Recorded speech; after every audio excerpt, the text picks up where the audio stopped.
Apakah kalian kesulitan menghafal atau memahami candlestick trading karena terlalu banyak? Oleh karena itu, video kali ini kita akan membahas candlestick dari konsep yang paling dasar dengan cara membongkar rahasia apa sebenarnya yang diartikan oleh bentuk candlestick, sehingga kalian tidak perlu lagi menghafal tapi tetap bisa memanfaatkan bentuk candle untuk trading kalian. Sebelum membongkar rahasia trading candlestick, ada 3 hal yang harus diperhatikan, yaitu body candle, ekor wick atau shadow candle, dan ukuran body candle relatif terhadap ekor candle. Karena dari 3 hal ini bisa memberikan arti berbeda dari satu candle dengan warna yang sama. Langsung saja kita lihat contohnya. Bisa kita lihat di sini, harga buka, lalu candle itu naik. Harga itu naik ke atas jauh, kemudian ada satu candle mengalami rejection sedikit, dan candle lainnya mengalami rejection yang banyak. Apakah akan memiliki arti yang sama? Tentu saja tidak. Karena candle pertama yang bisa kalian lihat di sini mengartikan bahwa buyer dalam kontrol yang kuat. Seller hanya mampu menekan sedikit sehingga kalian bisa melihat terdapat ekor yang kecil di sini. Sedangkan candle kedua buyer dalam kontrol juga, tapi kontrol yang lemah.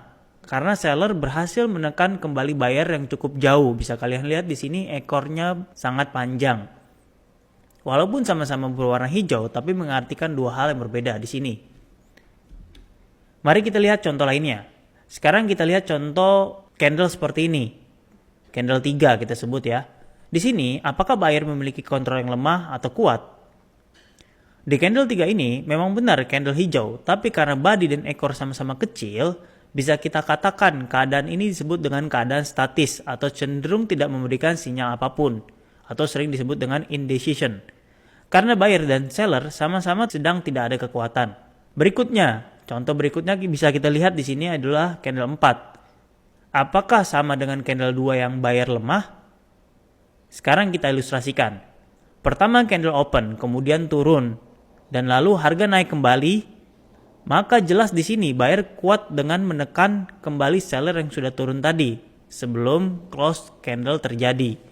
Maka candle 4 ini berbeda dengan candle 2. Candle 2 dia itu naik dulu kemudian ditekan turun, sedangkan candle 4 dia turun dulu kemudian naik ditutup kembali. Untuk candle bearish, 4 contoh yang tadi itu sebenarnya sama saja, cuma kebalikan dari candle bullish yang sudah kita contohkan tadi. Setelah memahami bahwa setiap candle memiliki arti, kita harus memahami hal lain bahwa setiap candle itu sebenarnya terbentuk dari candlestick time frame di bawahnya. Oleh karena itu, kita tidak perlu menghafal. Mari kita lihat contohnya. Dan sebelum melanjutkan, agar kami tetap bisa membantu kalian memberikan informasi-informasi penting dalam trading, jangan lupa klik like dan subscribe untuk membantu channel kami. Mari kita lihat contoh candlestick yang dinamakan hammer dihampat sebagai tanda bullish. Sekarang kita ilustrasikan pergerakan awal dari candle ini. Pasti dia turun dulu, membentuk low, lalu bergerak ke atas dan close di atas. Lalu apa saja kemungkinan pembentukan candlestick di time frame bawahnya, khususnya di H2? Untuk menggambarkan ini, mari kita ilustrasikan. Kemungkinan pertama adalah gabungan antara candle bearish body besar ditambah dengan candle bullish body besar. Bisa kita lihat di sini. 2 candle 2H bergabung menjadi satu akan membentuk satu candle hammer. Lalu kemungkinan kedua adalah candle bearish dengan ekor dan body kecil ditambah dengan candle bullish dengan ekor. Kemungkinan ketiga adalah candle bearish dengan ekor dan body kecil ditambah dengan candle bullish dengan full body. Dan masih banyak kemungkinan-kemungkinan lainnya yang bisa terjadi di candle time frame bawahnya. Dari sini kita paham bahwa setiap candle seperti doji, hammer, bullish engulfing, shooting star, dan lain-lain yang seharusnya kita hafal memang benar mempermudah kita dalam trading. Tapi setiap pattern candle itu bisa saja terbentuk dari beda-beda candle di time frame bawahnya, walaupun pada akhirnya membentuk satu candle yang sama di time frame atasnya. Oleh karena itu, rahasianya dalam trading candlestick daripada kalian menghafal, lebih baik kalian cek apa yang terjadi pada time frame di bawah candle tersebut. Dengan begitu, kalian akan lebih mudah dan tentunya mendapatkan entry yang lebih cepat tanpa hafalan. Apakah benar? Mari kita buktikan. Mari kita ambil contoh candle pattern bullish engulfing sebagai tanda setup buy.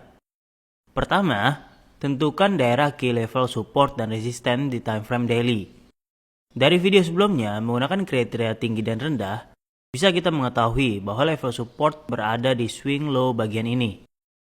Setelah menunggu harga masuk ke level support, dan ketika bullish engulfing muncul, maka kita akan buka posisi buy. Sekarang mari kita coba bandingkan bila kita turun ke time frame bawah, yaitu ke time frame H1. Di sini, kita bisa melihat ada area support yang sama dengan time frame daily yang tadi. Lalu, bila kita menggunakan konsep pembalikan tren, bisa kita lihat di sini ada terjadinya high, kemudian low, kemudian high, low, kemudian high, lalu gagal membentuk low baru. Dan di sini bisa kita lihat menembus high sebelumnya dan menjadi tren naik, pembalikan arah. Bisa kita bandingkan entry di H1 dibandingkan di daily. Bisa kita lihat di sini jauh lebih cepat bila kita entry melalui time frame H1. Dan dengan begini kita bisa menghasilkan keuntungan yang jauh lebih besar dibandingkan bila kita trading di time frame daily. Bila untuk case saham, kita bisa turun 3 time frame. Jadi, tidak harus selalu turun 1 atau 2 time frame ya. Mari kita lihat contohnya. Di sini, di saham Tesla, di time frame weekly, terdapat support. Dan kita langsung turun 2 time frame ke H4, kita tidak menemukan pembalikan arah tren. Maka kita bisa turun 1 lagi, yaitu ke H1. Di sini, terdapat level support yang sama dengan time frame di weekly. Lalu, kita bisa melihat terjadi pembalikan arah tren.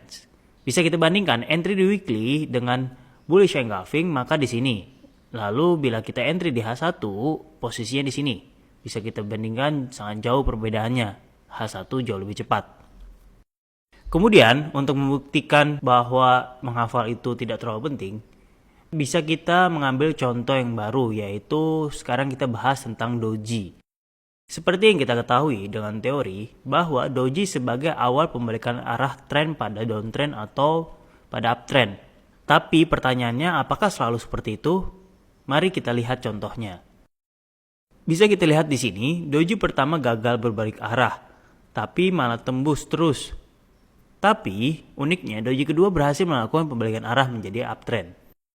Sekarang kita breakdown ke 2 time frame bawah dan kita bandingkan apa yang sebenarnya terjadi di time frame bawah. Kedua doji di time frame bawah sama-sama membentuk support dan resistance, bisa kita lihat di sini. Perbedaannya, yang pertama tembus ke bawah support dan yang kedua tembus ke atas resistance. Jadi pada dasarnya doji bukan sinyal pembalikan arah, tapi doji adalah candle yang menunjukkan terjadinya pembentukan support dan resistance di time frame bawah. Jadi kita harus menunggu apa yang terjadi bila tembus ke bawah, maka akan melanjutkan tren. Dan bila tembus ke atas, maka akan berbalik arah. Dari contoh-contoh engulfing dan doji, bisa kita simpulkan bahwa candlestick pattern tidak selalu bergerak sesuai teori. Oleh karena itu, tidak wajib dihafal, tapi lebih baik kita cek ke time frame bawah apa yang sebenarnya terjadi. Dan ini bisa kita buktikan dengan candle-candle pattern lainnya semuanya. Kalian bisa riset sendiri dan bila masih bingung bisa kalian tanyakan di video bawah ini.